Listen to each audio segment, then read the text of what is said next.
भवाय चन्द्रचूडाय निर्गुणाय निगुणात्मने कालकालाय रुद्राय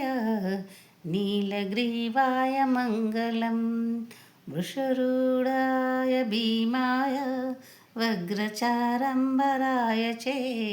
पशूनां पतय तुभ्यं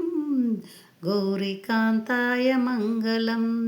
भस्मधूलिता देवाय वालजनापावीतिने रुद्राक्षमालभूषाय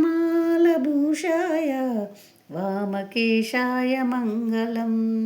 सूर्याचन्द्राय नेत्राय